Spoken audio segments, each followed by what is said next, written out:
Hey residents of MeepleTown, this is John, and today I'm going to be sharing with you Valparaiso.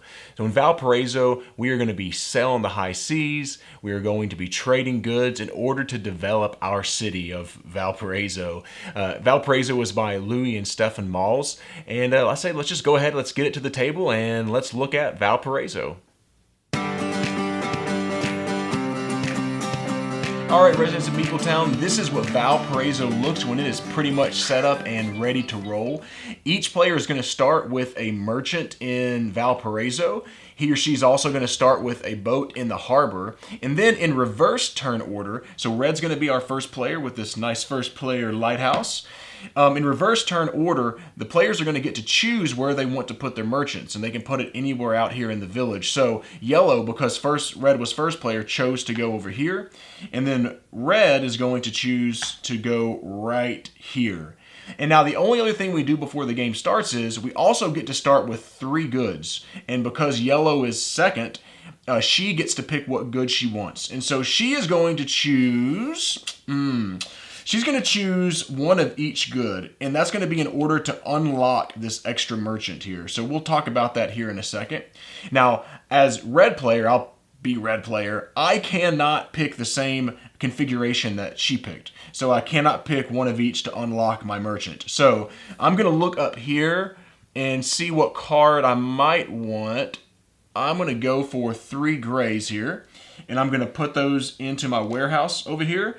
And yeah, now we're ready to start rolling with this game. Now, this is a programming game, so each player is going to start off with the same deck of 8 cards in order to program their actions. So this is actually done simultaneously, which is really nice. I will say this, that there is a variant where we're actually playing with this timer right here. And with the timer, you program your cards. You actually shuffle them up, program them as fast as you possibly can, and then flip over the timer, and the first player who finishes programming their cards first gets a good of their choice, and then the other player or players have 60 seconds in order to program theirs, and at the end of the timer, when the timer runs out, there's a 5-second countdown.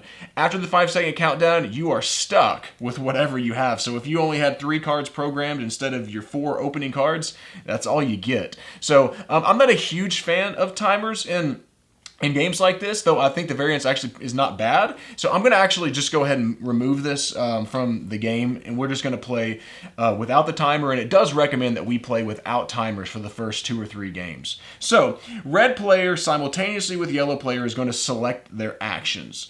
So I will show you how the actions work as we go through this game. The first thing I'm going to do is select this boat action here in order to load my boat with cargo. I am going to then move my ship. I will then trade, and then I think since I have a guy in Valparaiso, I am going to build a house. So I'll show you what that looks like. And oops, I forgot during setup that we put 5 pesos in each of these slots. So awesome. All right, so yellow is going to do something quite a bit different. She's going to play a card that's going to let her get her new merchant out. She's going to then be moving her merchant around. Let's say she's going to trade, and she too is going to build a house. And so we only have 4 houses to build here, so you have to really be strategic about where you're going to place the houses. I also will mention that there's a reverse side to this board. This is the 2 to 3 player board. There is a 4 to 5 player, which expands it, which is actually really nice that it scales well like that. So here's the way the actions work. I am red player, so the first thing I'm going to do is use this card right here to load my ship. Now I have these 3 goods in my warehouse, and I can move as many goods to or from my warehouse with this card. And I'm going to put 3 goods on my ship here. Now, if I had filled up, which I can't because I don't have 3, but if I had filled up my ship, I would get a victory point here. And the game ends when we hit 18 victory points. We're going to tally up some scores. I'll show you what that looks like. But 18 is not a whole lot, so every victory point is incredibly precious in this game. So it would have been really nice to get that victory point, but hey, I want to go ahead and get some cards first. So the next thing I'm going to do is slide down my cards here. And you'll notice that this game opens up with 4 slots. Now you also have the Mayor's Mansion, which is right here, which allows you to pay 5 pesos in order to play another card here. And there's also a way after you get rid of 2 of your houses to unlock a 5th place here, but we start off with 4. And this is a pretty forgiving programming game, because if I had decided, oh no, this is not the action that I want to do, I can do one of these other 3 actions at a cost of 1, 2, or 3 pesos. So, again, pretty forgiving. So she is going to take her 3 goods here, 3 different goods, and she is going to get her new worker out, her new merchant out, and that merchant is going to go to Valparaiso, which now can be used this turn. So that's pretty nice. Then we're going to slide these down, which makes it cheaper if we want to go to another programming place. Now I am going to, as red, I'm going to move my ship 2 spaces, and it's really simple. You can actually go to any of these in one action. It just allows you to move 2 in case you're on one of these spots on the side. You can make 2 to go to another slot. Well, I'm of course going to go over here to gray because my ship is loaded up with these gray goods, and that's the end of my turn. These turns are actually pretty quick. The thinkiness is in programming. After programming, I've noticed in this game the turns are actually really pretty quick. Now, she is going to now move merchants in order to get more trade action power in this game. And this is really important part of the game. So you are able to move all of your merchants one time for free. So she's going to move both her merchants right here, and that cost her absolutely nothing. But she wants to get here so that she can get a powerful trade action. So she's going to want to move them one more time each, which is going to cost 1 peso each. So it's going to cost her 2 pesos in order to move these 2 merchants down here. So she's going to give up that 5, grab 3 back. So she paid 2 pesos to move her merchants right here to really get her in position to get a ton of cubes. I really like that move. Looking good for her. All right, so what I'm going to do next is I'm going to trade in my 3 goods, is what this card says. So I'll trade in these 3 goods in order to purchase one of these cards up here. I'm going to purchase this one because this can be really powerful in the game. Now, you'll notice that there are these little victory point markers on these cards. So I'm actually going to get 2 victory points at the end of the game or the end of the round. If I so choose, I can discard this card. I can't play with it anymore and get victory points, which might be important if I'm trying to race. If I think I've got the game won, I want to get rid of these cards so that I can hit 18 and beat my opponent. That's kind of a cool part. I like that part of the game. So I am going to do that. This is going to let me do another trade action in the game, but if I want to do another trade action, it's going to cost me 5 pesos. And you may say, why would you want to do that? Because this would give me the ability to now make 2 trade actions in one turn, which can be huge in this game. So because I got this right here, I'm actually going to get the 5 pesos, so I'm racking up a little bit of money. And then we're going to flip and draw a new card that comes out. Now, when the new cards come out, we're going to start off with B cards. B cards are actually going to cost us 10 pesos extra in order to purchase one of those. So, unless all the A cards are gone out of the game, but they're also pretty powerful. So that was my move. Now, yellow here, she is going to do her trade action. And her trade action, the value of the action is based on how many merchants and or houses that you have in the village. She doesn't have any houses here, but she has 3 merchants. So she is now able to take 3 actions of this. So she can 3 times grab an orange and a white. So she gets 3 white cubes, goods, and 3 orange goods. So she is rolling. She could fill her boat up next round if she wanted to, go grab a ton of goods and get victory points for that. She probably will. That would be probably a pretty nice move there. Now, the interesting part about this game is after the action is done, these are going to all shift down. We're going to put this up in the reserve pile here and shoot this one out the bottom, which is going to go back up top. Now, when we do the trade actions, a couple things. We have to do the trade action on the bottom. We cannot choose any of these actions. And additionally, if we had our folks in other spots with one trade action, I could actually trade in both of these spots. Also, if I were to have had a worker here, a merchant here, she would have had to pay me a peso in order to trade. Not to be in the spot, but in order to trade. If I had a house here and a worker, she would have had to pay me 2 in order to do that. So there's a lot of strategy that goes along with even placing your merchants in places where it can actually get you pesos and cost your opponent some pesos. So that was a trade action there. I am now going to build a house. Now this cost me 10 pesos. So I'm going to get rid of my 10 pesos, which I don't want to do, to build a house. I can build a home in one of these trading spots. If I decide to build a home here, it counts as an extra merchant, meaning that I'd be able to do this action twice this round, which is pretty nice. I could also build it in one of these spots, which immediately gives me 3 victory points. Here it would give me 1. These are immediate victory points. And then anytime my opponent wants to pass through, it's going to cost her 2 pesos to me. Additionally, it doesn't cost me 2 moves to get down here. It only costs me 1 to go straight here, which is actually pretty sweet as well.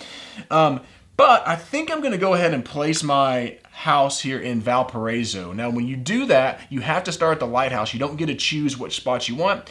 And so you have to start here, which means at the end of the round, I'm going to get 3 pesos. Additionally, because I would have the most houses, because she's going to be able to build a house. If she doesn't build a house, I would have the most houses and get 5 pesos at the end of the round as well. But if she so chooses to build a house in Valparaiso, not out here, then she could jump me and get that, because it's the person who places their house last, if indeed we're tied. So at the end of the round, I'm going to get 3 pesos. She is going to put hers there. Actually, I've been trying to put these here so you can see our actions I just did. She's going to do the same thing. She's going to pay 10 pesos, and she too is going to build, I think, in Valparaiso. She thought really hard about building one here, but this says that I could only do the action 1 to 3 times, and she would have had 4, which means it would not have mattered. So she's thinking, all right, I got to get some money going on here. I'm going to take the 5 pesos, and I'm also going to get a gray cube, which is really solid. And so let's show what the end of the round actually looks like here.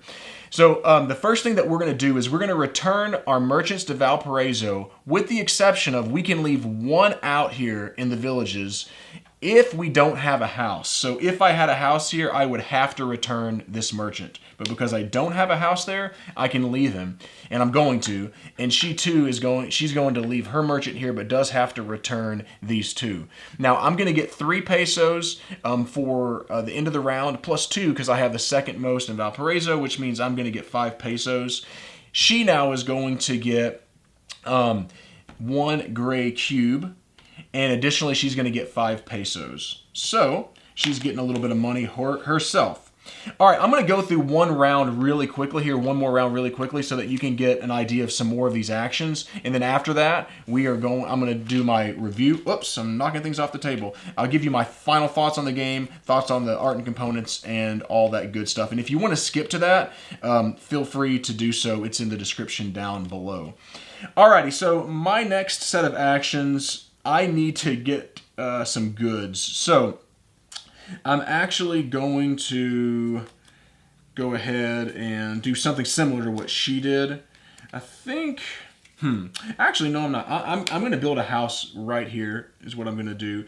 Then I'm going to move my merchant through the village. I'm going to then, let's see here, where's my trade action? I'm going to do a trade action, and then afterwards, I'm going to sell one of my cubes for 10 pesos. That's what I'm going to do.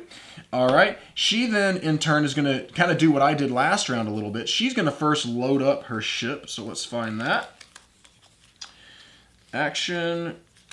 Oh, no. Did I skip past it? It's probably in the hand. Nope, right there. She's going to load her ship up. She is going to then move her ship 2 spaces. She is going to trade, and then she is going to, let me think here. I think she's going to play this to get some goods. So this is an interesting part that I haven't mentioned yet, is that you can do the major action up top or take the minor action below, which means you get whatever it is below. So she's going to play this to simply get some more goods at the end of this round. Alrighty, so now that the round is over, we're already ready to program. The second round here is beginning. I'm going to go ahead and just take my actions. First action is I'm going to spend 10 pesos, so I'm running low on pesos now in order to build another house. And I'm building a house for 2 reasons. One, because I can put it here. It's going to get me a victory point. And it's also going to make this action more powerful. Additionally, it's going to unlock now my 5th action. So from now on in the game, I'm going to be able to program 5 cards and do those actions, and it will not cost me any more, which is really, really nice. She is going to go ahead and load up her ship with this action. In doing so, she has 6 filled up here, which gets her a victory point. So my lead was short stayed right there. And that's going to be end of her turn there. I'm then going to take my merchant and traipse through the jungle. Going to have to go 1-2 spots, which is going to cost me a peso. So now I'm down to 9 pesos. So I probably need to figure out a way, which I'm going to generate a few more. Slide these down, but I've got my 3 guys here. Now she is going to make a move here in her ship, and she has both white and orange. So now she can kind of pick what she wants to do. And let's see here. I think she is thinking that she is going to get some kind of a victory point building engine. So she's going to come over here and pick that for next round. Set herself up to pick that up for next action, not round, excuse me.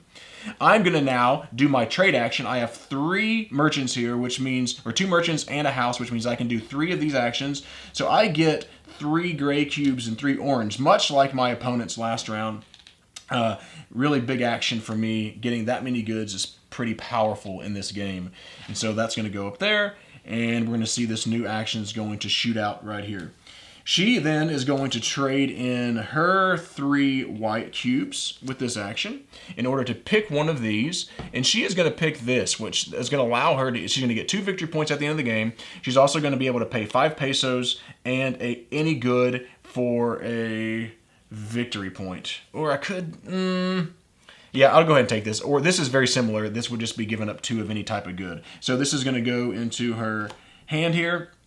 And she is going to, because she got that, take 5 pesos. So now she's getting a little bit of money. We're going to flip over the next card here that's available, and it will be time for my last turn. I'm going to do this action in order to, man, that's hard because I really wanted the pesos here, and I wasn't thinking as I went through it quick.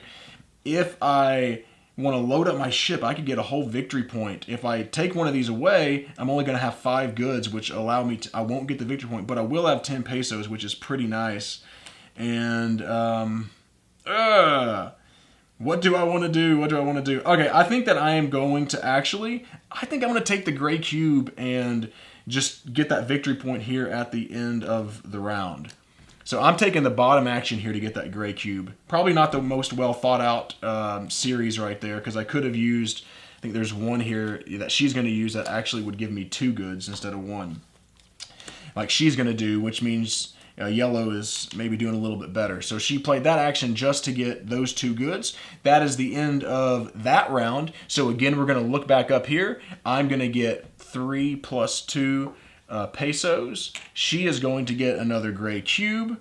In addition to that, she's going to get 5 because she still has the most here in Valparaiso. Now again, these bonuses are for the most in Valparaiso, so it's not just for the most out here because I have a house here, so that does not count. Okay, so all right, so let's talk about art and components of Valparaiso. As you can see here, I actually think the art and the components I think the art's beautiful in this game. If you look at the board, it's really, really nice. The components are quite solid. The cards are decent quality. Even these things are fairly thick cardboard. So honestly, I really don't have any complaints about the components, and I think the art is quite nice. All right, so let's talk about gameplay for Valparaiso. Here's some things I like about it. I like that the programming nature of the game is very forgiving. There are definitely programming games where extremely rigid and you make a mistake and it really hoses you for that turn. In this game, it's not so much because you can pay more pesos to take your cards in different turns. You could also just take that minor action at the bottom in order to get some goods, which is super valuable in this game. So I really like that. My favorite part of the game is the way that the trading works when you're going to the trade houses. I like how what you're able to trade, that bottom action, slides and changes every single time someone takes that turn, which really, it's like Zolkin, where you're really trying to time it at the perfect time in order to get that right action. That is really, for me, I think the crux and the most exciting part about this game. Now, I will say this, you saw me play as 2 players. I didn't love this game with 2 players because what I've found is oftentimes both players will kind of carve out one side of the board each. Now, there may be something good that you want to go to, but with the customs houses and all those things, it's not as much fun as when you're playing with higher player counts where you can like you're putting down those custom houses where they're having to pay two to send their merchants through because there's really no other options because you have so much going on. You may have 3 or 4 players playing at the same time. You're all vying for different positions. It can be a lot harder whenever you're playing that because the decisions are much more difficult because you've got 4 people going for these different slots instead of just 2. So I really like this at a higher player count as well. So let me just go ahead and give you some of my final thoughts and do a rating of this game.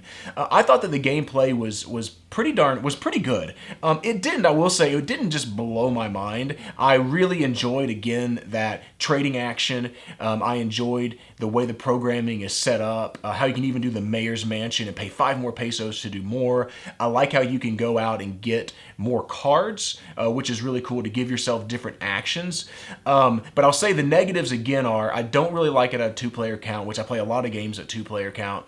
And it was a good game, but didn't just like blow my mind overall. It wasn't just going, yes, I can't wait to play this game again, though I thought it was good. So I'm going to give this game a 7 out of 10, which means I'll play this game very often. If someone suggests it, I'm generally going to be like, yeah, absolutely, I'd be happy to play that game. But it's not going to be one where I'm just like, oh no, I can't wait to get to the table and I can't wait to show all these people. I will show folks, I played a 4-player game a couple nights ago, and 3 out of 4 thought the game was pretty solid. One person did not like programming, fell behind early, and didn't like the game at all. So I'm going to give this a 7 out of 10. I enjoy Valparaiso. If you're interested in these programming type games, or maybe if you're not, even if you're not, this might be the game for you because it is so forgiving. So that's a 7 out of 10 for me. If you're enjoying the MeepleTown channel, we would invite you to subscribe to our channel, which really helps us out greatly. It's going to help us to continue to create do more reviews and all this really cool stuff for y'all.